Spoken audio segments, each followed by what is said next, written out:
네, 안녕하세요. 어제 기자회견 원래 예고된 거였어요? 아침에 예고했죠. 아침에? 예. 그러니까 그 직전에 있었던 안철수 의원이 이준석 대표 제명하라 그 기자회견은 그 전날부터 예고가 돼 있었던 건데. 그거야 뭐 한 3일 전부터 예고하고 했던 건데, 예. 뭐 그거는 별로 이벤트로서 의미가 없었던 것 같고. 예. 왜냐하면은 그거 뭐 딱 보시면 알겠지만 안철수 의원이 뒤에 이제 사람들 병풍 세우려고 자기 지역구의 경기도 의원이나 아니면 성남시 의원 다 데리고 와가지고 뒤에 세운 거 아닙니까? 아, 그래요? 예. 그래서 그걸 또 그럼 이기인 의원한테도 제안했죠. 저희는 다 알고 있었죠, 뭐 할지를. 아, 그래요? 예. 근데 예. 그러니까 그런 게 구태 정치예요. 그 지방 의원이랑 아무 상관없는 일에 뒤에 세울 사람이 없어가지고 지방 의원들 데리고 가겠다 하는 것 자체가 그게 수준인데. 그 얘기는 뭐 좀 이따 나눠보기로 하고. 아픈 분이니까 건드리지 않겠습니다, 저는. 자, 어제 기자회견 하면서 울었잖아요. 네. 함은선님께서 질문이 들어왔습니다. 네. 눈물의 의미는 뭐예요? 화남? 분노? 슬픔? 애증? 이렇게 질문 주셨는데. 글쎄요. 제가 예전에도 한번 기자회견에서 눈물을 흘린 적이 있었는데 그때는 천안함 관련해서 이야기하다 그랬었어요. 천안함. 예. 네. 그러니까 이런 게 있는 것 같아요. 결국에는 보수가 입으로 많이 얘기하는 것들 중에서 어떤 정권에서 그걸 실천하지 못했을 때 저한테는 굉장한 책임감으로 다가옵니다.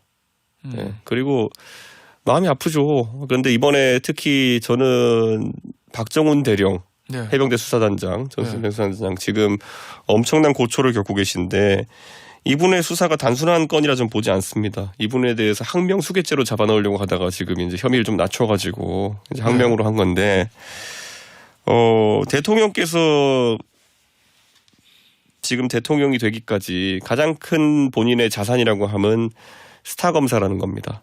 근데 그 스타 검사라는 거는 정말 국민들의 관점에서 봤을 때 권력이 바라지 않는 수사를 했기 때문에 그게 된 겁니다. 그 박근혜 대통령 시절에 댓글 수사.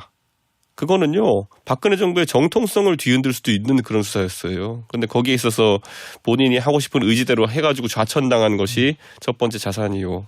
두 번째로는 그 뒤에 이제 윤석열 검사가 특검을 통해 가지고 결국 가장 강한 권력을 취재하는 데 성공했기 때문에 그 스타 검사가 국민의 편에 있었기 때문이거든요. 그래서 이제 선거 때 구워도 국민이 만든 윤석이라고 썼었어요. 그런데 예. 지금 이제 결국에는 박정훈 대령에 대한 처우를 보면은 결국 안타깝게 시험관 시술로 태어난 어느 가정에 정말 해병대에 입대한 외동아들이 이런 대민 지원 나갔다가 지휘관의 무리한 요구로 인해 가지고 결국에는 안타깝게 사망한 사건인데 그럼 국민들은 어느 편에 국가와 권력이 서야 된다고 생각하냐면은 당연히 억울한 죽음에 대해 가지고 앞으로 다시는 이런 일이 발생하지 않도록 예를 들어 해병대 사령관이나 이런 사람들 사단장이나 이런 사람들이 다시는 구명조끼가 아니라 빨간색 해병대 티셔츠 입고 수색하라고 하지 않는 그런 걸 원하는 거거든요. 단순히 그러면 본인이 생각할 때 이 박정훈 해병대 전 수사단장에 대한 문제를 당과 정부가 잘못 처리하고 있다. 그것 때문에 눈물이 난 거예요? 아니면 머리에 망감이 교차죠. 왜냐하면은 이 정부가 예를 들어 경제를 살리는 것 아니면 외교를 잘하는 것은 노력을 한다 하더라도 대외적인 변수에 따라 가지고 결과가 잘 될 수도 있고 잘못될 수도 있는 겁니다. 그래서 저는 대통령께서 열심히 한다면 그거를 폄하하지 않겠습니다. 그런데 이거는 완전 다른 거잖아요. 국가의 통치에 있어가지고 본인이 내세웠던 공정이란 가치는 세우고자 하면 얼마든지 세울 수 있는 겁니다. 그런데 지금 상황에서 이거 사람 하나 바보 만들고 이런 식으로 끝내려고 한다 그러면은 이게 문재인 정부보다 나을 게 뭡니까? 저희가 그렇게 비판했던. 알겠습니다. 내용을 좀 큰 틀에서 몇 개만 좀 보죠. 어제 기자회견 내용을. 이런 얘기를 했어요. 윤 대통령의 육성으로 지난 17개월 동안 있었던 오류를 인정해 달라. 이렇게 얘기했거든요. 어떤 오류를 대통령은 왜 인정해야 되는 거죠? 대통령께서 정치 경험이 적다고 사람들이 비판하면서도 한편으로 기대했던 것이 그러면은 좀 새로운 시도들을 할 수 있겠다. 그래서 예전에 이제는 역사 속의 일이 돼버렸는데 도어 스태핑한 걸 했었죠. 네, 그걸 통해 대통령의 생각을 직접 알 수 있고 대통령께서도 누구 뒤에 숨지 않겠다 이런 얘기 하셨잖아요.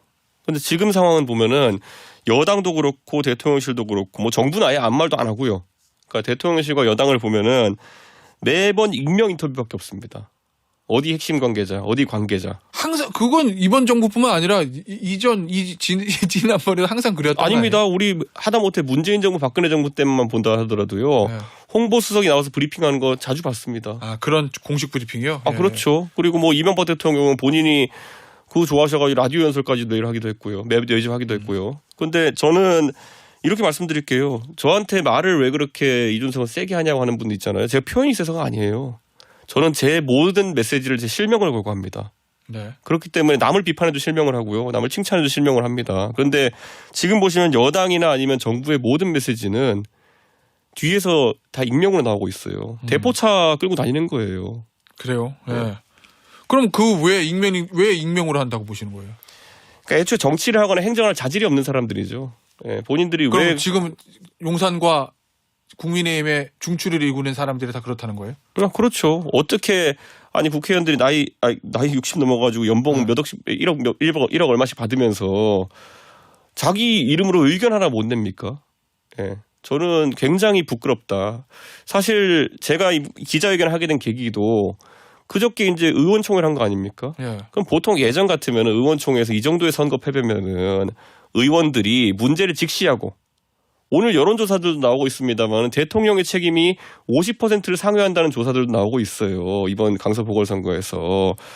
그런 상황 속에서 보통 의총을 한다는 거는 의총 결의를 하는 겁니다. 네. 의원총회에서 의원들의 뜻을 모아가지고 총의로서 예를 들어서 대통령께 국정운영 스타일을 바꿔주십시오라고 한다든지 이런 게 나와야 되는 거거든요.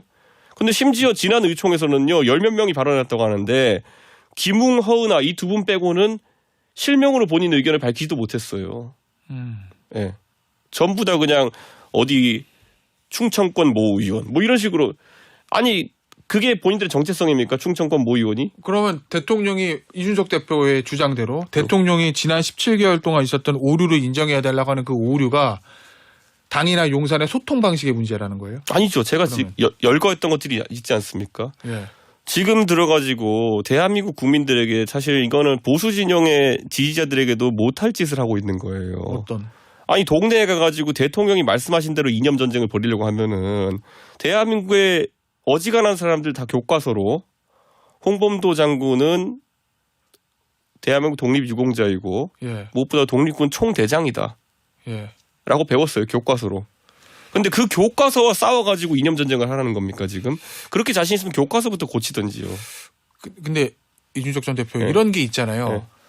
국가 최고 지도자입니다. 대통령을. 네. 우리가 이제 통칭 VIP라고 부르기도 하는데 네. 여의도에서는. 네.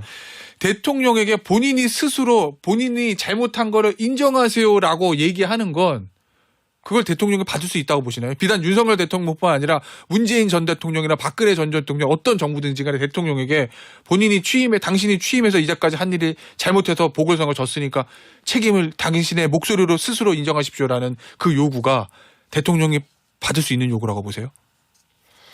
핵폭탄이 터지면요. 예. 꽝 하고 섬광이 나와가지고 먼저 그 열로 다 태워버립니다. 예. 그 다음에는 실제로 건물이 무너지는 거는 급격하게 진공 상태가 되면서 공기 다 빨아들이고 그게 퍼져나갈 때 후폭풍으로 터지는 겁니다. 예. 지금 제가 계속 강서 보궐선거 이후에 이야기했던 거는 지금 꽝 하고 한번 선거가 터진 거고 지금 국민들은 보고 있어요. 하나, 둘, 셋 기다리면서. 그런데 당장 여당의 쇄신안이라고 나온 것이 어느 누구의 눈높이도 만족하지 못한다 그러면은 그럼 후폭풍이 번질 겁니다. 그러면 그걸 어느 선에서 막아낼 건가를 결단을 해야 돼요. 예전에 박근혜 대통령 최순실 씨 사건 지금 와서 저희가 복귀해 보자면요. 그때는 국민적 분노가 높았으니까 그랬지만은 예전에 김대중 대통령이나 김영삼 대통령의 아들들이 비리 부패로 문제됐을 때에 비하면은 그게 대통령이 탄핵에까지 이를 사안이었는지는 또 감정을 가라앉히면 다른 문제라 볼 수도 있어요. 근데 그때 초기 대응이 뭐였습니까? 박근혜 대통령이 그때 직접 메시지를 밝혔는데 그다지 솔직하지도 못했고 메시지의 강도가 국민 기다리는 것에 못 미쳤기 때문에 탄핵까지 쭉 간 거 아닙니까? 저는 지금 상황에서도 윤석열 대통령 임기 1년 반도 안 지났습니다, 지금. 그럼 전 대통령께서 심기 일전하겠다 그러면은 저를 포함한 많은 국민들이 당연히 3년 반을 기대하면서 지켜보겠다 그러지. 아니 뭐 당신 아무리 그래도 우린 3년 반 동안 당신을 미워할 거야. 이럴 대한민국 국민 아무도 없습니다. 그러면 지금 이 타이밍에서 윤석열 대통령이 뭘 해야 된다고 보세요?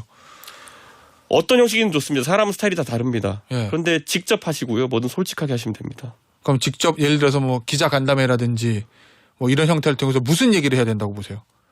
저는 앞으로- 이렇게 생각합니다. 스타일마다 다르다 했기 때문에요. 네. 본인이 만약에 새로운 비전을 세우고 싶으시면은 예. 본인이 지금까지는 국정 운영에 있어가지고 지향점을 잘못 잡았기 때문에 맨날 하는 거는 여당 때려잡고 이런 것밖에 없었다라고 만약 시인하신다면은 앞으로는 민생의 이러이러한 지점을 살피겠다 이런 걸 해야 되는 거거든요.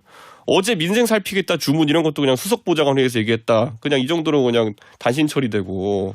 아까 어제 했던 그런 얘기들을 본인이 직접 국민 앞에 나와서 하는 게 맞다. 당연하죠. 대통령은 최고의 권위를 갖춘 사람입니다. 대한민국에서.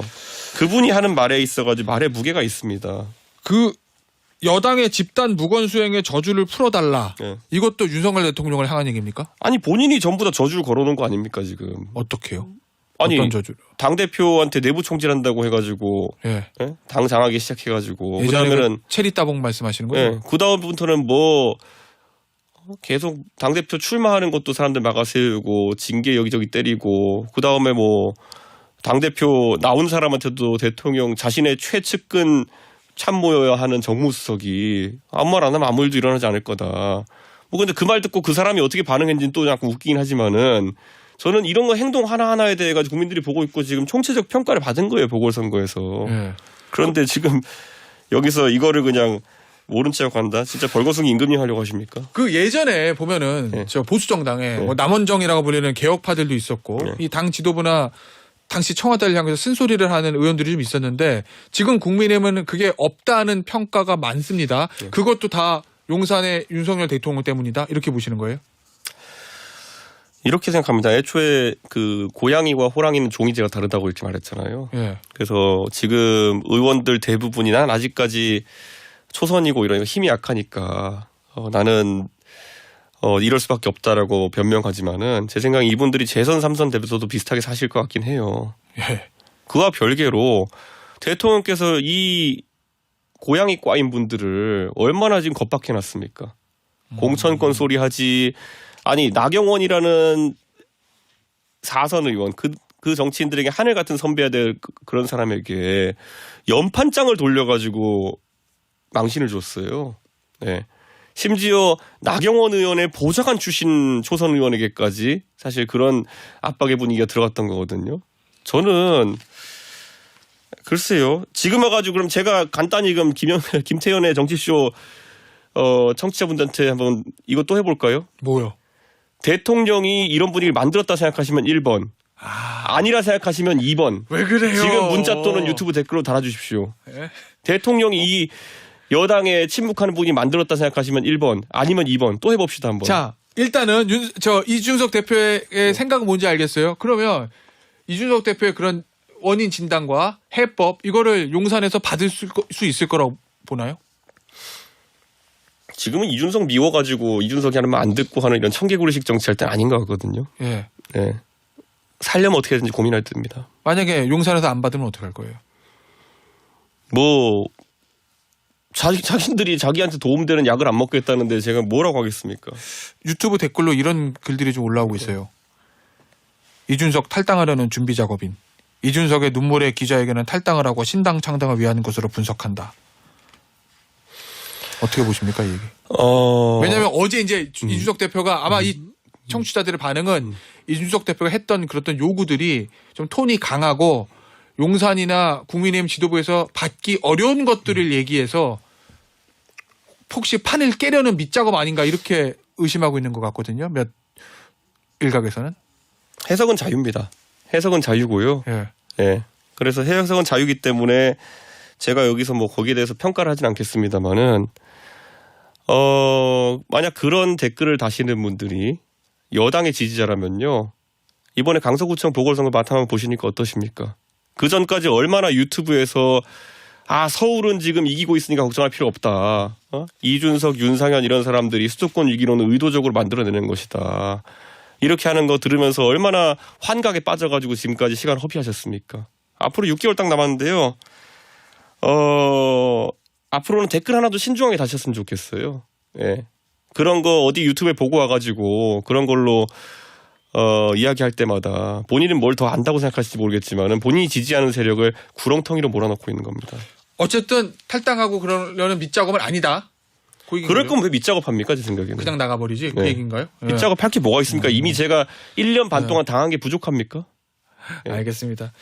김기현 대표 얘기 좀 해보죠. 지난번 출연했을 때 이 얘기했어요. 선거 지면 김기현 대표 체제가 어떻게 될 거냐 제가 물었더니 보수 정당의 유구한 전통은 보궐선거지만 대표가 물러나는 거다. 그게 아니라면 김기현 대표 물러나지 않게 하는 대신에 내 말 잘 들어 용산에서 이런 쪽으로 틀 수도 있다. 이렇게 했었거든요. 지금 그거 그대로 됐잖아요. 그럼 김기현 대표가 물러나지 않는 건 네. 용산의 뜻이 반영돼 있는 거다? 아니 제 그 대표직만 놔두면은 사무총장도 당신들이 불쾌하지 않을 사람을 뽑고 다 하겠다. 저는 완전 예측 적중이라 보는데요. 아 그래요? 그럼 김기현 대표가 물러나지 않는 대신에 용산에 더 싱크로를 맞췄다. 싱크로율을 100%. 아니죠. 김기현 대표는 지금 아무리 그런다 하더라도 네. 그거는 본인은 대한민국 권력이 하나밖에 없다 생각하고 거기랑 타협했다 생각하겠지만은 네. 천만의 말씀이요. 저는 대한민국의 국민들이 이미 김기현 지도 체제를 평가하는 거는 어느 정도 끝났다. 그럼 용산의 뜻은 뭐라고 파악하고 아니, 그러니까 있어요? 둘 다 정치 DNA가 약한 사람들이기 때문에 그분들이 어떻게 타협을 보는지는 좀 중요하지 않다니까요, 지금. 지금 그래요? 보시죠. 지금 강서구청장 보궐선거 끝난 다음부터 슬슬 그래도 익명이긴 하지만은 비겁하게도 그렇지만은 당내에서 얘기하는 사람이 나오고 있잖아요.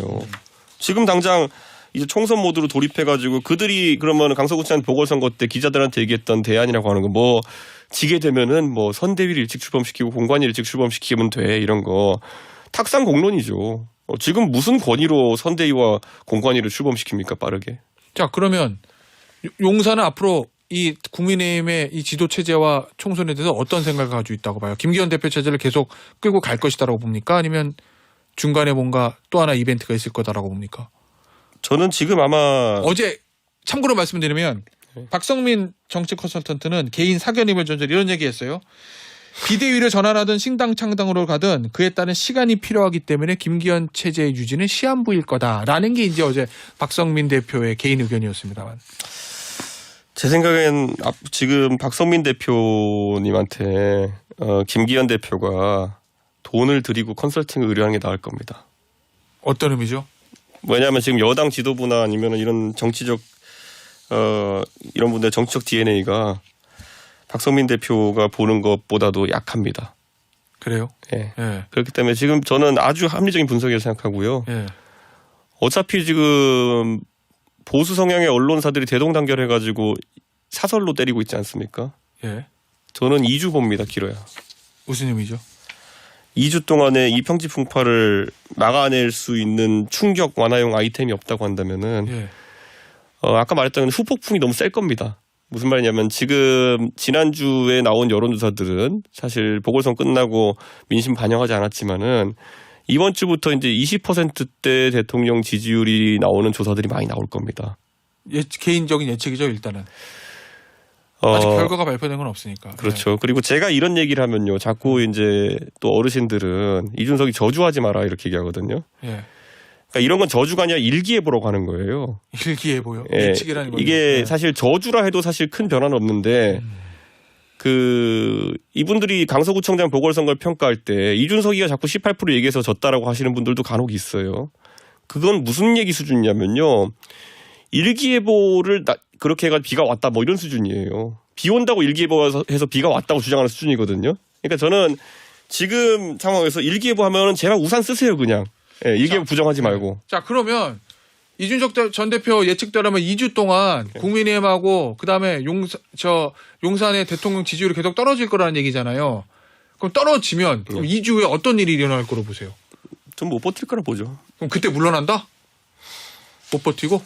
아니 뭐 버텨보든지요. 제가 버티면 뭐 그건 뭐 예. 버티겠다는 거 제가 뭐라 하겠습니까. 저는 예. 일기예보만 할 뿐입니다. 뭐 버틸 수 없는 상황이 온다? 그렇죠. 갑자기 뭐 대전환 이슈가 나오지 않는 한. 예. 네. 그럼 용산에서는 어떤 선택을 할 거로 보세요? 이 질문 자체가 굉장히 오류가 있는 질문인 거 아시죠? 왜요? 용산이 왜 당의 운명을 선택합니까? 이미 우리가 여기 익숙해진 것 자체가 예. 한심한 유노말인 겁니다. 아니 뭐 용산에서 당 지도 체제를 어떻게 한다기보다는 네. 용산의 어떤 뜻과 완전히 어긋나기는 쉽지 않은 게 여당의 현실이잖아요. 저는요 그런데 그 용산이 무슨 생각하던지 간에요. 우리가 사회과학 실험이라는 걸 계속해요. 정치라는 거는. 저도 한 10가지를 테스트해 보면은 그중에 이건 맞고 이건 틀리구나 하면서 제 스스로 발전해 나가는 겁니다. 네. 자, 그러면 지난 1년 반 동안 대통령실에서 했던 사회과학 실험을 볼게요. 자, 내부 총질한 당대표를 내쫓으면은 20대 여성표가 많이 늘어날 것이고 우리는 지지율이 확 올라갈 것이다. 검증 결과 땡. 20대, 30대, 40대 할 것 없이 고루 지지율이 반토막 났고요. 선거도 졌어요. 예. 예. 그러니까 사회과학 그분들이 가설 세우고 뭐 자꾸 하는 건 괜찮은데요. 사회과학 실험에서 이제 틀린다 그러면은 실력이 없다는 걸 인정해야 돼요. 그다음에 자, 김기현 당대표를 세우고 우리가 하는 대로 전국을 주도하면은 당이 잘 운영될 것이다. 사회과학 실험 해볼 때 어떻게 되나 땡. 예. 이번에 또 다른 실험 해보시겠다면 말리지 않겠지만은 꼭 그걸 찍어 먹어봐야 되는지 모르겠습니다. 왜 본인들 사회과학 실험을 나이 60대에서 새롭게 하는데 젊은 당의 사람들과 이런 사람이 희생돼야 되는지 모르겠습니다. 이만희 의원이 사무총장으로 임명된 건 어떻게 평가하고 있습니까? 이만희 의원이 누군지 아시는 분은 1번, 모르시는 분은 2번 보내주십시오. 그러지 말고. 아니 자꾸 이제 네. 제가 누구 저주한다 그러고 그러길래 이제는 네. 그냥 민심을 그냥 계속 반영해야 될 것 같아요. 네. 예. 그걸 본인의 평가를 들어보고 싶어서요. 왜냐하면 사실은 수도권 전진 배치론 얘기했는데 어쨌든 또 이제 경찰 출신의 TK 의원이 와서 네. 과연 김기현 대표가 어떤 생각을 가지고 저렇게 했느냐라는 언론의 지적들이 좀 있거든요. 조선일보 사설 같은 경우는 혹시나 했더니 역시나 했다 뭐 이렇게까지 썼는데. 수도권에 사람이 없다는 건 저 인정합니다. 예. 네. 근데 사람이 없다고 해가지고 지형을 더 넓히지 않고 본인의 손바닥 내에서 쓰려고 하니까 이런 일이 생기는 겁니다. 네. 여전히 공천권을 친유 핵심들이 쥐고 가겠다는 의미로 보세요? 그러니까 이게 잠깐 웃긴 게요 지금. 아니 지금 본인들이 공천권을 행사해가 실질적으로 행사할 수 있는 곳이 어디라고 생각하는 건지. 예. 저는 지금 상황에서 강서 보궐 결과 정도면요. 부산도 서부산은 다 넘어갔고요. 서울에는 한 3개 정도, 3석 정도 남았거든요. 뭐 그렇게 공천권 행사할 게 남았다고 그렇게 욕심 부리는지 모르겠습니다. 알겠습니다. 자, 시간 거의 다 됐는데 네. 이준석 전 대표 예. 3부에 5분만 더 합시다. 그러시죠. 네. 광고 듣고 돌아오겠습니다. 이준석 전 대표와. 자, 이만희 사무총장 그렇다 치고 네. 유희동 정책의장. 네. 유희동 의원은 70년 된 수도권의 삼선 의원이에요. 네. 유승민계로 알려져 있습니다. 네. 이거는 탕평책 아니에요? 정책의장 되게 중요한 자리인데. 뭐 중요하죠. 네. 네. 네. 그러니까 유희동 의원을 거기다가 선임을 했다라는 거는 네. 뭔가 김기현 대표가 그래도 수도권을 생각하고 탕평책을 좀 한다 뭐 이렇게 해석할 여지는 없는 원래 거예요. 유희동 의원은 뭐 여러 계파 여러 세력과 두루두루 친한 분이기 때문에 사실 탕평책의 일환으로 그렇게 쓴다는 게 이해는 가는데 예. 그건 지금 탕평을 안 해서 문제가 아닌데요 지금. 그럼 뭐가 문제예요? 지금 그 대통령실과의 관계 설정이라든지 예. 김기현 대표 스스로가 새로운 비전을 못 세웠기 때문이지 갑자기 정책위 의장이 좋은 분이 왔다고 해가지고 세상이 바뀔 것 같지는 않은데요. 그러면 당내에 여전히 쓴소리할 사람은 안 보인다?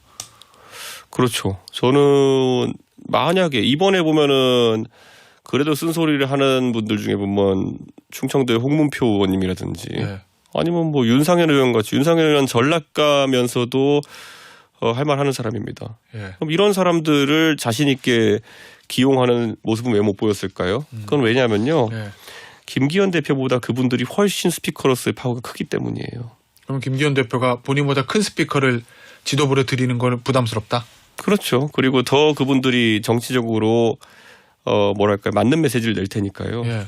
최고위 회의마다 나는 몰라서 안 하는 게 아닌데 뭔가 다른 사람들이 되게 좋은 말 하는 게 되게 부담스러울 거예요. 예. 예. 알겠습니다. 최근에 보니까 다른 인터뷰 보니까 한동훈 장관 지난번 인터뷰 때도 강서벨트 쪽 추천했잖아요. 총선 네, 나가야 된다고. 네. 그런데 그 이후 인터뷰 보니까 여당의 천사 같은 존재다. 군계 일학이다. 이런 네. 좋은 평가를 했더라고요. 이준석 전 대표가 원래 다른 사람 높게 평가하는 예가 많지 않잖아요. 저는 냉정하게 평가하죠 항상. 그래서 그래요? 저는 한동훈 장관의 개인적인 자질이라고 하는 거는 예. 지금 일반적인 국민의힘 국회의원들보다 낮습니다. 그건 객관적인 평가고요. 그래요? 예. 다만 여기서 제가 그래서 그때 얘기했던 거는 만약에 법무부 장관이라는 아주 중요한 자리를 상대적으로 젊은 나이에 이제 경험했는데 그럼 공적인 커리어를 계속 이어나가고 어차피 한 장관은 지금 남은 커리어가 변호사 아니면 공적인 커리어 아닙니까? 뭐 그렇겠죠. 네, 그럼 공적인 커리어를 갈 생각이 있다고 한다면은 여기서 더 발전하는 방법은 총리라거나 아니면은 정치에 뛰어들어서 선거에 뛰어드는 방법밖에 없거든요. 근데 지난번에 이제 총리는 막혔으니까 정치해야 된다는 건데 네. 그럼 그 타이밍은 언제로 보세요? 저는 그래서 이번밖에 없다는 겁니다. 왜냐하면 4년 뒤에 윤석열 네. 정부가 지금보다 인기가 좋을 거라고 생각하기 어렵습니다. 저는. 아 그러니 그 2번이라는 게 저주가 아니라 일기에 봅니다. 이거는. 다음은 총선인데 총선 직전에 그렇죠. 아니면 그러니까 더 일찍. 근데 저는 지금 시점에서 한동훈 장관이 아무래도 공무원으로 이렇게 살아오다 보니까 네. 본인이 맡은 일에 대해서 일단락을 하고 이제 나와야 된다는 강박관념이 좀 있는 것 같아요. 나온다 하더라도. 네. 그럼 제가 봤을 때는 아니요. 제 생각에는 지금 여권이 가장 어렵고 소위 바닥을 찍으려고 할 때 예. 뭐 이 밑에 지하실이 있는지는 겪어봐야겠지만은 네. 바닥을 찍고 있을 때 한동훈 장관의 합류나 이런 것들이 어떤 반전의 계기가 된다면은 예. 단박에 중요한 지도자로 올라설 수 있죠. 지금 나와요 그러면? 저는 ASAP라고 하죠. 최대한 빠르게. 예. 근데 이것도 제가 봤을 때는 제가 지난번에도 묘사했지만은 별의 순간이라서 나오라는 게 아닙니다. 네. 지금 아니면 기회가 없다는 거예요. 그럼 만약에 한동훈 장관은 지금 나왔어요? 네. 10월에 국정감사 끝나고 나왔어요. 가정입니다. 11월에 네. 당에 합류했어요. 네. 그럼 당에 도움이 됩니까? 도움이 되죠. 당연히 되죠. 도움되는 거는. 그래요? 네. 지금 한동훈 장관이 아니라 네. 훨씬 인지도가 낮고 하더라도 그렇게 좋은 커리어 걷는 사람이 당에 정치하게 오겠다 그러면 도움이 됩니다. 한동훈 장관 개인에게도 도움이 됩니까? 제가 말했잖아요. 그냥 도움 이런 거 이전에 네. 공적인 커리어를 더 이어나갈 생각이 있다면은 네. 유일한 타이밍입니다. 그러면 한동훈 장관이 네. 만약에 국정감사 이후에 당에 합류하면 뭔가 당이 뭐 좀 지도체제가 변화하고 뭐 이런 데 축이 될 수 있다고 봅니까? 지금 지도부 내에서 들어오진 않겠죠. 들어온다 하더라도. 그래요? 네. 뭔가 새로운 분위기가 형성될 때 그렇겠죠. 네. 그 얘기는 연말쯤에 가면 지도체제에 한 번에 더 변동이 있을 수도 있다? 이 얘기를 깔고 있는 거예요? 근데 또 이걸 막아 세우려는 사람들도 있겠죠. 그래요? 네. 예. 그런 걸 우리가 보통 얘기하면 뭐냐면 패싸움이라고 합니다. 알겠습니다. 뭐 몇 가지 할 얘기가 더 있는데 그건 다음 기회를 위해서 남겨두도록 하겠습니다. 네. 국민의힘의 이준석 전 대표였습니다. 감사합니다. 예, 감사합니다.